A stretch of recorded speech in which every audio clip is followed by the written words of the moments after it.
You are listening to Book Clips, a mini podcast in which authors or narrators do readings from novels. Check out the show notes for the synopsis and buy links for this book. Hello, this is Brenda Murphy, and today I'll be reading from my duology with Megan Hart, Soul Burn. This is from the first story in the book, Shifting Flames. A chill breeze lifted the edge of Eve's cocktail napkin, and she slapped her hand over it to keep it from blowing off the table. She took a sip of her bourbon and ginger ale before she checked the time on her phone. Sorry, Eve. A warm hand on her shoulder and an air kiss in the vague vicinity of her cheek announced her manager's arrival. It's fine. Eve placed her phone face down on the table. The waiter arrived, and Michelle perused the wine menu before she ordered. She waited until he'd left before she raised her gaze to Eve's. Well, what? I told you on the phone it was a yes to whatever you had for me. What's the problem? A dog of a book? I can make chicken salad out of chicken feathers, if that's your concern. Eve took another sip of her bourbon, the smoky sweet taste of the alcohol smoothing off the rough edge of her anxiety. I'm not concerned about your ability to write a decent screenplay. What then? Eve leaned back in her chair. I'm going to be honest. Michelle pressed close to the table and placed both hands flat. I've been around too long to know that phrase means anything. What is it? I'm not sure if it's right for you after. Eve spoke over Michelle. I know I screwed up. I can't go back in time to change anything. Are you really dropping me as a client? Michelle looked up at the ceiling before she brought her gaze back to Eve's face. How can you ask that? I've stuck by you. And if I was going to drop you, I would have done it. Michelle tapped the table, drawing Eve's attention. Look, Sheila did you dirty and stole your work. I can't change the past, but I have a job for you, though your name wouldn't be the only one on the screenplay. Eve took a sip of her bourbon. Come on, spill. The waiter arrived and placed Michelle's wine on the table. Ready to order? Another drink? Eve lifted her glass. Another of these, and an order of fries, please, with the trio of dips. Michelle waited until the server had left them to speak.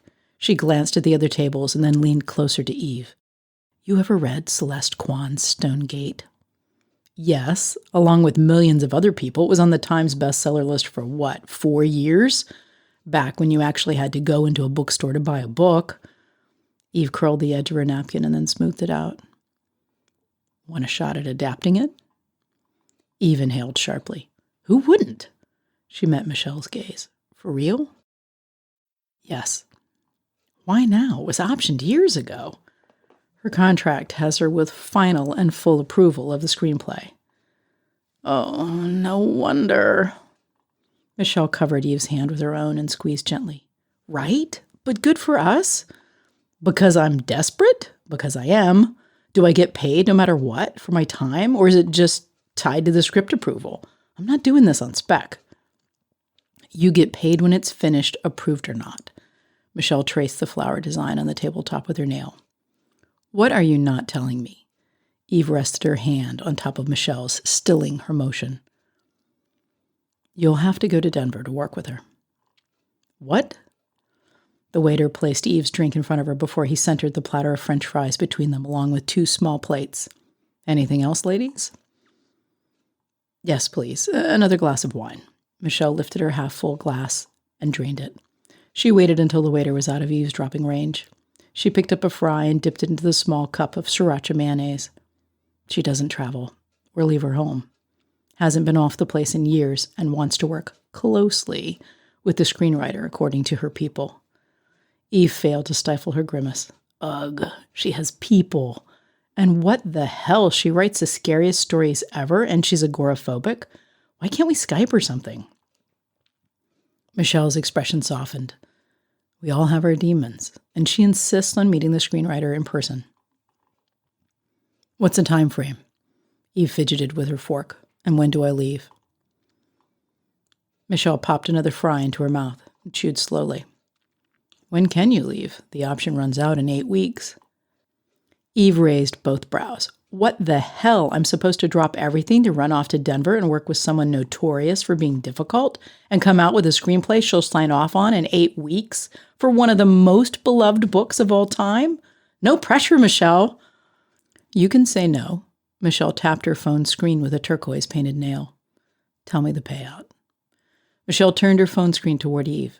You get half on completion of the screenplay, approved by Ms. Quon or not. The full amount if she signs off on it. Eve took the phone from Michelle's hand and stared at the screen. Besides Denver, what's the catch? Her compound backs up to Estes Park. It's too far from Denver to commute. She expects you to live on the estate. The waiter deposited Michelle's glass of wine on the table and nipped away. Thank you, Michelle called at his retreating back before she took a large sip of her wine. You know Barbara Davis? Yeah, she's good people. I worked with her on the Night is the Hunter project. Eve picked up a fry and bit into it. Why? Michelle grimaced. She left within 24 hours of meeting Quon. Quon's burned through 6 screenwriters in the last 2 years. The longest stayed 3 days. Maybe they didn't have the right motivation to stay. Eve passed Michelle's phone back to her. When do I leave? Michelle leaned back in her chair and lifted her glass of wine in salute. I knew you were the perfect person for the job. Eve failed to stifle her eye roll and raised her own glass. This has been Brenda Murphy reading from Soul Burn, a duology with Megan Hart, and out now from 9 Star Press. You have been listening to Book Clips. Check out the show notes for the synopsis and buy links for this book. If you are interested in showcasing your novel, then check out the show notes for more information.